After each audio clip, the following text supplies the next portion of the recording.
യേശു ക്രിസ്തുവിൻ്റെ പരിശുദ്ധമായ നാമത്തിൽ എല്ലാ പ്രിയപ്പെട്ടവർക്കും മോർണിംഗ് പുതിയൊരു പ്രഭാത വചന ധ്യാനത്തിലേക്ക് സ്വാഗതം.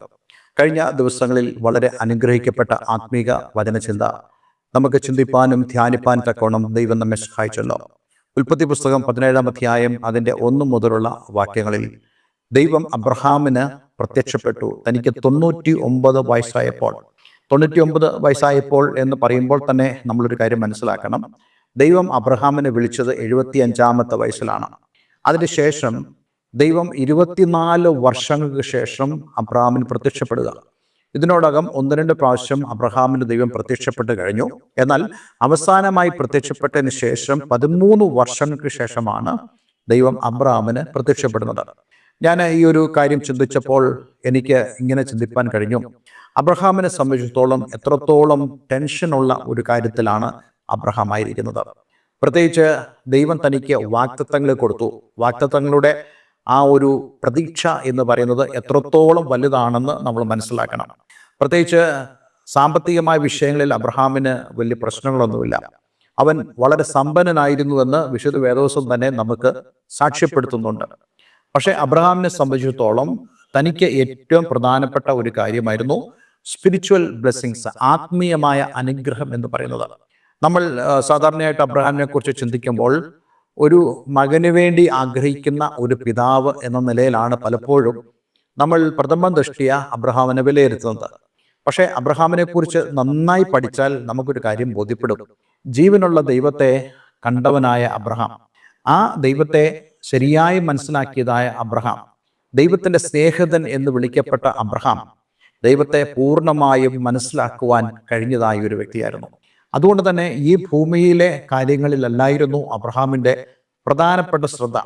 പക്ഷേ ദൈവത്തോട് ചേർന്ന് അബ്രഹാമിനെ ദൈവം ഉപയോഗിക്കുന്നു എന്നുള്ളതായ ഒരു വസ്തുത അബ്രഹാമിന് നല്ലോണം അറിയാം. എന്നാൽ ദൈവത്തിൻ്റെ വാഗ്ദത്തം തൻ്റെ ജീവിതത്തിലൂടെ നിറവേറാത്തതിൻ്റെ താമസം അബ്രഹാമിനെ ചില്ലറയൊന്നുമല്ല അസ്വസ്ഥമാക്കിയത്. അപ്പോൾ ആ അസ്വസ്ഥത അബ്രഹാമിൻ്റെ ഉള്ളിലുണ്ട്. വാഗ്ദത്തത്തിൻ്റെ സാക്ഷാത്കാരം താമസിക്കുന്നു എന്ന് ചിന്തിക്കുമ്പോൾ പുറകോട്ട് പോകുന്ന ഒരു വ്യക്തിയായിട്ടല്ല നമുക്ക് അബ്രഹാമിനെ കാണുവാൻ സാധിക്കുന്നത്. മറിച്ച് കഴിഞ്ഞ ദിവസം നമ്മൾ കേട്ടതുപോലെ എപ്പോഴും ദൈവത്തിന് മുമ്പാകെ ജീവിക്കുന്നതായ ഒരു വ്യക്തിയായിട്ട് നമുക്ക് അബ്രഹാമിനെ കാണുവാൻ കഴിയുന്നുണ്ട്. തൻ്റെ ജീവിതത്തിലെ പ്രശ്നങ്ങൾ എന്തു തന്നെയാണെങ്കിലും അത് ഭവനത്തിലെ ആകാം, അതേപോലെ തന്നെ തൻ്റെ ഹൗസ് ഹോൾഡ്, തൻ്റെ ഭവനവുമായി ബന്ധപ്പെട്ട് ജീവിക്കുന്ന ഇടയിലുള്ള പ്രശ്നങ്ങളാണെങ്കിൽ പോലും അബ്രഹാം ദൈവത്തിൻ്റെ മുമ്പിൽ നിന്നും മാറി നടക്കുന്ന ഒരു വ്യക്തിയായിരുന്നില്ല. നമ്മൾ എപ്പോഴും ദൈവത്തിന് മുമ്പാകെ ജീവിക്കണം എന്ന് പറയുന്നതിൻ്റെ അർത്ഥം എന്ന് പറയുന്നത് ജീവിതത്തിൻ്റെ ഏത് പ്രതിസന്ധിയുടെ നടുവിലാണെങ്കിൽ പോലും ദൈവത്തിലുള്ള വിശ്വാസം നമ്മൾ കൈമോശം വരുത്തരുത്. ദൈവത്തിലുള്ള വിശ്വാസത്തിൽ ഉറച്ചു നമ്മൾ ജീവിക്കണം. കാത്തിരിക്കേണ്ടതായ സമയങ്ങൾ നമ്മുടെ ജീവിതത്തിലുണ്ട്. ഞാൻ കഴിഞ്ഞ ദിവസം നിങ്ങളോട് സൂചിപ്പിക്കുകയുണ്ടായി. ഈ വിശ്വാസത്തിൻ്റെ മറ്റൊരു പ്രത്യേകത, നമ്മൾ അതിനുവേണ്ടി കാത്തിരിക്കേണ്ടതായിട്ട് വരും. അതായത് ദൈവ പ്രവൃത്തിക്ക് വേണ്ടി നമ്മൾ കാത്തിരിക്കണം. ഈ കാത്തിരിപ്പ് എന്ന് പറയുന്നത് ദൈവം മനഃപൂർവ്വമായി നമ്മളിൽ ഉണ്ടാക്കുന്നു എന്ന് നമ്മൾ കരുതണ്ട.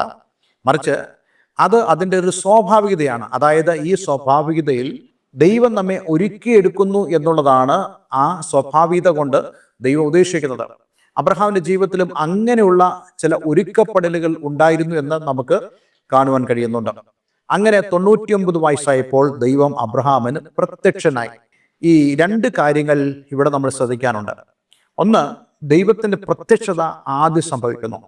അബ്രഹാമിനെ സംബന്ധിച്ചിടത്തോളം ഏതാണ്ട് 75-ാമത്തെ വയസ്സിൽ ദൈവം ആദ്യമായിട്ട് അവന് പ്രത്യക്ഷമായി. ആ പ്രത്യക്ഷതയ്ക്ക് ശേഷം ദൈവം അബ്രഹാമിൽ നിന്നും ആഗ്രഹിച്ചത് അബ്രഹാം ദൈവത്തെ അറിയണം, ദൈവത്തെ മനസ്സിലാക്കണം എന്നുള്ളതാണ്. അപ്പോൾ ദൈവത്തിൻ്റെ പ്രത്യക്ഷത നമ്മുടെ ജീവിതത്തിൽ സംഭവിക്കുന്നത്, അല്ലെങ്കിൽ ദൈവത്തെ അറിയുവാൻ ദൈവം നമുക്ക് ഭാഗ്യം തരുന്നത്, അത് തീർച്ചയായിട്ടും പിന്നീട് ദൈവം നമ്മളോട് താൻ എന്ത് നമ്മളിൽ നിന്ന് പ്രതീക്ഷിക്കുന്നു എന്ന് സംസാരിക്കേണ്ടതിന് വേണ്ടി തന്നെയാണ്.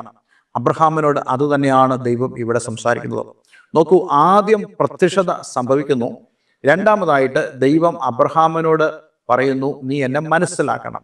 അബ്രഹാം ദൈവത്തെ മനസ്സിലാക്കി എന്ന് നമുക്കിവിടെ ശരിയായിട്ടും മനസ്സിലാക്കാൻ കഴിയുന്നുണ്ട്. ഇവിടെ ദൈവം അങ്ങനെ പ്രത്യക്ഷമാകുമ്പോൾ അബ്രഹാമിനോട് പറയുന്നു, ഞാൻ സർവ്വശക്തിയുള്ള ദൈവമാകുന്നു. അപ്പോൾ അങ്ങനെയാണെങ്കിൽ ദൈവം ആ പേഴ്സണൽ, ആ വ്യക്തിപരമായിട്ട് ദൈവം അബ്രഹാമിന് വെളിപ്പെട്ട ശേഷം രണ്ടാമതായിട്ട് ദൈവം തൻ്റെ ക്യാരക്ടർ, തൻ്റെ പ്രകൃതം അബ്രഹാമിനെ അറിയിക്കുന്നു. നമ്മുടെ ജീവിതത്തിലും നമ്മൾ ദൈവത്തെക്കുറിച്ച് കേൾക്കുക മാത്രമല്ല, മറിച്ച് ദൈവത്തിൻ്റെ പ്രകൃതം നമ്മുടെ ജീവിതത്തിലൂടെ നമ്മൾ മനസ്സിലാക്കണം. ഇപ്പോൾ എനിക്ക് ദൈവം തന്നതായ ഒരു ഭാഗ്യം ദൈവത്തെക്കുറിച്ച് കേൾക്കുക മാത്രമല്ല, ദൈവത്തിൻ്റെ പ്രകൃതത്തെ എനിക്ക് വ്യക്തിപരമായി അനുഭവിക്കാൻ കഴിഞ്ഞു എന്നുള്ളതാണ്. ഞാൻ ഈ ഒരു കാര്യം പറയുമ്പോൾ ഞാൻ ഒരു വസ്തുത നിങ്ങളുമായി പങ്കിടാൻ ആഗ്രഹിക്കുന്നുണ്ട്. അത് വിശുദ്ധ വേദോസ്തത്തിൽ ഉണ്ടോ എന്ന് ചോദിച്ചു കഴിഞ്ഞാൽ എനിക്ക് പ്രത്യേകമായ വാക്യങ്ങൾ എടുത്ത് കാണിക്കാൻ കഴിയത്തില്ല.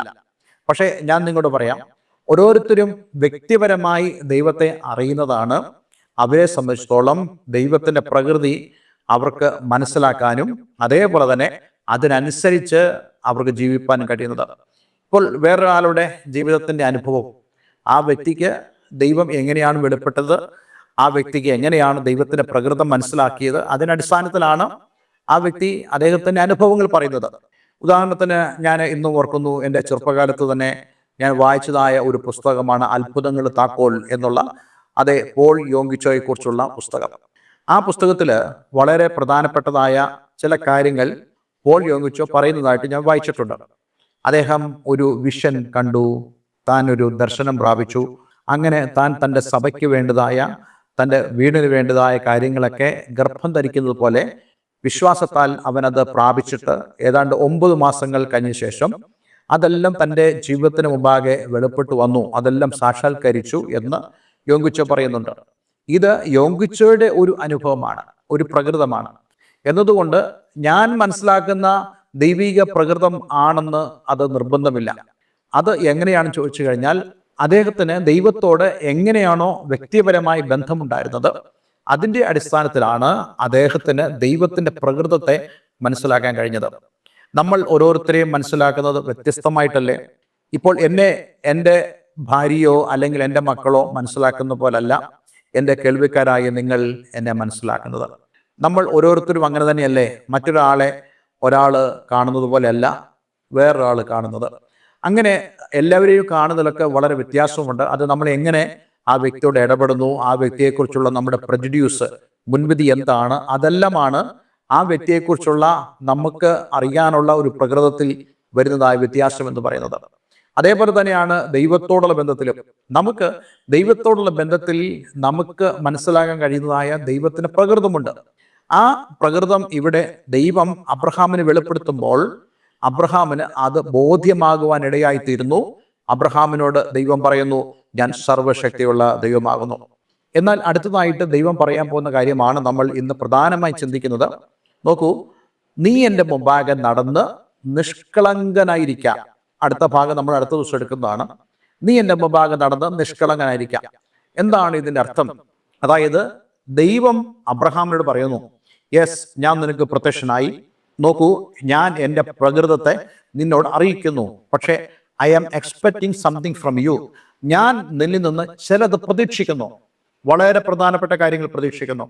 അതിൽ വളരെ പ്രധാനപ്പെട്ട കാര്യം അബ്രഹാമിനോട് ദൈവം പറയുന്നു, നീ എൻ്റെ മുമ്പാകെ നടന്ന് നിഷ്കളങ്കനായിരിക്കുക. വേറെ ഒരാളുടെ മുമ്പാകെ നടന്ന് നിഷ്കളങ്കനായിരിക്കാനല്ല പറയുന്നത്, മറിച്ച് നീ എൻ്റെ മുമ്പാകെ നടന്ന് നിഷ്കളങ്കനായിരിക്കുക.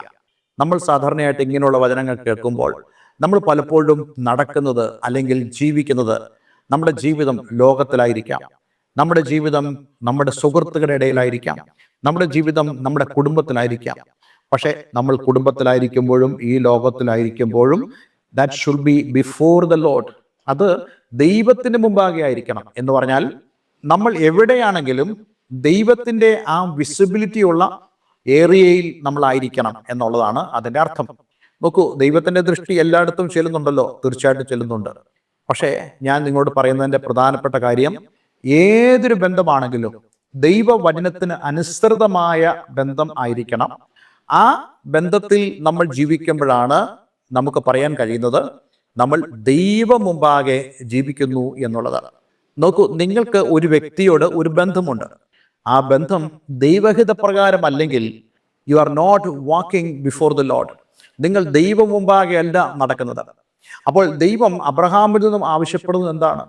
നീ എൻ്റെ മുമ്പാകെ നടക്കണം. നീ എവിടൊക്കെ പോയാലും U should be before me. നീ എൻ്റെ മുമ്പാകെ ആയിരിക്കണം. നിന്റെ വീട്ടിൽ പ്രശ്നങ്ങളുണ്ട്. നിന്റെ ദാസിയായ ഹാഗാറും നിന്റെ ഭാര്യയായ സാറായും തമ്മിൽ പ്രശ്നമുണ്ട്. അത് നിമിത്തം നീ സഹിക്കുന്നതായ ടെൻഷനുകൾ അത് വളരെ വലുതാണ്. പക്ഷെ എത്രത്തോളം പ്രശ്നങ്ങൾ ജീവിതത്തിലുണ്ടോ, you should be before me, നീ എൻ്റെ മുമ്പാകെ ആയിരിക്കണമെന്ന് ദൈവം അബ്രഹാമിനോട് പറയുന്നു. അപ്പോൾ അങ്ങനെയാണെങ്കിൽ അങ്ങനെ ദൈവം മുമ്പാകെ ആയിരുന്നിട്ട് നീ എന്തായിത്തീരണം? നീ നിഷ്കളങ്കനായിരിക്കണം. ആ പദത്തിൻ്റെ മൂലപദവുമായി ബന്ധപ്പെട്ട അർത്ഥം ഇങ്ങനെയാണ്: യു ആർ ഓൾ പേഴ്സൺ.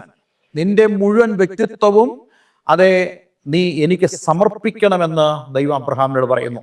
അതിനർത്ഥം ദൈവകരങ്ങളിൽ അബ്രഹാം ഉപയോഗിക്കപ്പെടണമെങ്കിൽ, ദൈവത്തിൻ്റെ ആ അനുഗ്രഹത്തിലേക്ക് അവൻ കടന്നു വരണമെങ്കിൽ, അവൻ ദൈവത്തിന് മുമ്പാകെ ജീവിക്കണം, ദൈവത്തിന് മുമ്പാകെ നടക്കണം. അവൻ തന്നെ പൂർണ്ണമായിട്ടും ദൈവത്തിൽ സമർപ്പിക്കണമെന്ന് ദൈവം ആവശ്യപ്പെടുന്നു. അങ്ങനെയാണെങ്കിൽ ഇതാണ് ദൈവത്തിൻ്റെ എക്സ്പെക്റ്റേഷൻ, ഇതാണ് ദൈവത്തിൻ്റെ പ്രതീക്ഷ എന്ന് പറയുന്നത്. ഞാൻ നിങ്ങളോട് പറയട്ടെ, നമ്മളെക്കുറിച്ചെല്ലാം ദൈവത്തിന് ഇപ്രകാരം ഒരു പ്രതീക്ഷയുണ്ട്. ആ പ്രതീക്ഷ എന്താണെന്ന് അറിയുക എന്നുള്ളതാണ് നമ്മുടെ ജീവിതത്തിൻ്റെ ഏറ്റവും പ്രധാനപ്പെട്ട ഒരു കാര്യം ദൈവത്തോടുള്ള ബന്ധത്തിൽ. അങ്ങനെ ആ പ്രതീക്ഷ നമ്മൾ അറിഞ്ഞ് അതിനനുസരിച്ച് ജീവിക്കുമ്പോൾ തീർച്ചയായിട്ടും ആ ദൈവത്തിൻ്റെ ആ ബ്ലെസ്സിങ് സ്ട്രീംസ്, അനുഗ്രഹത്തിൻ്റെ പ്രവാഹങ്ങൾ, അനുഗ്രഹത്തിൻ്റെ ഉറവകൾ നമ്മളിലേക്ക് ദൈവം പകരുവാനിടയായിത്തീരും. കഴിഞ്ഞ നാളുകളിൽ ദൈവം നമ്മളോട് ചെയ്തതായ വാഗ്ദത്തത്തിൻ്റെ നിവൃത്തി നമ്മളിൽ ദൈവം സംഭവിപ്പിക്കുന്നത് നമുക്ക് കാണുവാൻ സാധിക്കും. അപ്പോൾ അതിനുവേണ്ടി ഈ ദിവസങ്ങളിൽ നമുക്കൊന്ന് ഒരുങ്ങുവാൻ ദൈവം നമ്മെ സഹായിക്കട്ടെ. നോക്കൂ, ദൈവം നമ്മളോട് വ്യക്തിപരമായി ഇടപെടുന്നു. അവൻ നമ്മളോട് തൻ്റെ പ്രകൃതത്തെ വെളിപ്പെടുത്തുന്നു. അടുത്തത്, താൻ എന്ത് നമ്മെക്കുറിച്ച് ഉദ്ദേശിക്കുന്നു, ആ ഉദ്ദേശത്തിലൂടെയാണ് നമ്മൾ നടക്കേണ്ടത്. ഞാൻ മറ്റൊരു കാര്യം കൂടെ പറഞ്ഞ് ഈ സന്ദേശത്തോടെ അവസാനിപ്പിക്കാൻ ആഗ്രഹിക്കുന്നു.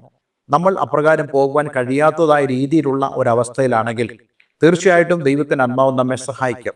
നമ്മൾ അറിയാതെ തന്നെ നമ്മെ ദൈവം അവൻ്റെ വിസിബിലിറ്റിയിൽ ആക്കുന്നു എന്നുള്ളതാണ് അവിടുത്തെ പ്രധാനപ്പെട്ട അർത്ഥമെന്ന് പറയുന്നത്. അതെ, നമ്മളെപ്പോഴും ദൈവം മുമ്പാകെ ജീവിക്കണമെന്ന് ദൈവം ആഗ്രഹിക്കുന്നു. അതിനുവേണ്ടി നമുക്ക് നമ്മെ തന്നെ ഒന്ന് സമർപ്പിക്കാം. അതെ, ദൈവത്തിൻ്റെ ആ ഒരു ലക്ഷ്യം എന്താണെന്ന് അറിയുവാൻ, നമ്മെ തന്നെ ഏൽപ്പിക്കുവാൻ ദൈവം നമ്മെ സഹായിക്കട്ടെ. ഒരു വാക്ക് പ്രാർത്ഥിക്കാം. സ്വർഗീയ പിതാവേ, നല്ല സമയത്തിനായി സ്തോത്രം. ഈ വചനം കേൾക്കുന്ന ഏവരെയും ഞാൻ യേശുവിൻ്റെ നാമത്തിൽ അനുഗ്രഹിക്കുന്നു. നീ ഞങ്ങൾക്ക് വെളിപ്പെടുന്നു, അതേപോലെ തന്നെ നിന്റെ പ്രകൃതത്തെ ഞങ്ങളെ കാണിക്കുന്നു.